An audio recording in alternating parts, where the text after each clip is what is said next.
अगर आप इस गलत फहमी में हैं कि पैसे का दिखावा जो है वो सिर्फ मिडिल क्लास लोग करते हैं, तो आप बिल्कुल ही गलत हैं। दिखावा सिर्फ आम लोग नहीं करते, बल्कि जो खास होते हैं, जिनके पास करोड़ों की संपत्ति होती है, ये लोग भी दिखावा करते हैं। और बात अगर जब बॉलीवुड किया जाए तो यहाँ पर तो सिर्फ दिखावा ही दिखावा भरा हुआ है। ये शो बिजनेस है, यहाँ पर जितनी पब्लिसिटी, जितना दिखावा होगा उतना ही इनका नाम चमकता है। अगर दिखावा नहीं होता तो पूरे दिन ये मीडिया के सामने मतलब कुत्ते को भी घुमाने निकलते हैं तो भी इन्हें तस्वीरें खिंचवाना होता है। अगर किसी के अंतिम संस्कार में भी जा रहे हैं तो वहां पर भी इनको तस्वीरें खिंचवाकर पोज देना होता है।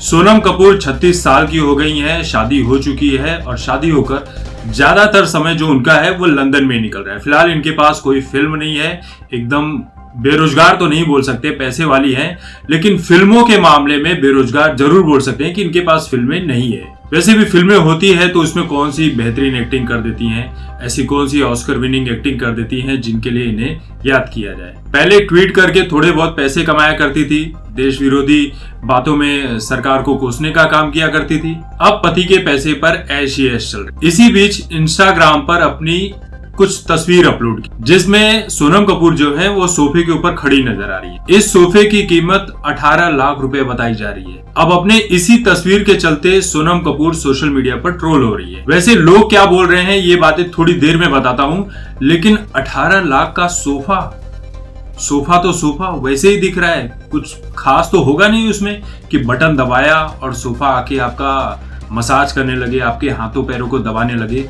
18 लाख रुपए में तो मैं पूरी सोफे की दुकान ही खोल दूं भाई। सोफा ना हो गया, सोना चांदी हो गया है। 18 लाख रुपए। तो लोग क्या कह रहे हैं पहले आप उसे सुन लीजिए।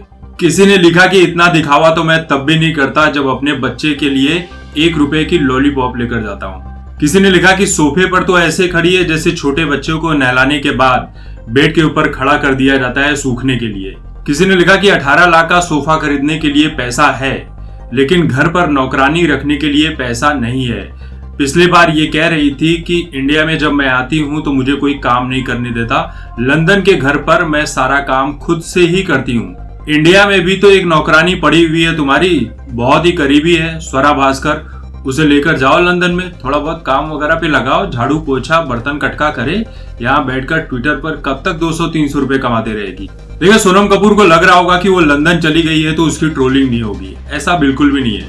ट्रोलर्स जो होते हैं वो दुनिया के कोने कोने में जाकर ट्रोलिंग करते ही करते हैं, चाहे वो कोई भी इंसान। और हमारे देश में तो एक ऐसा फ्लॉप एक्टर है जो बॉलीवुड में जिन जिन लोगों की ट्रोलिंग की जाती है उन्हें लेकर एक अलग से शो ही बना रहा है। हर हफ्ते एक एपिसोड लेकर चलाता है जिसका नाम है पिंच विद अरबाज खान, जिसमें दुनिया भर की बस बकवास बातें की जाती हैं, अपने को अच्छा दिखाने की कोशिश की जाती है। ट्रोलर्स जो नॉर्मल सी बातें बोलते हैं उसे ही दिखाया जाता है, जो बुरी बातें बोलते हैं वो ये लोग नहीं दिखाते हैं, क्योंकि दिखाएंगे तो इनकी असली पोल सामने दिख जाएगी।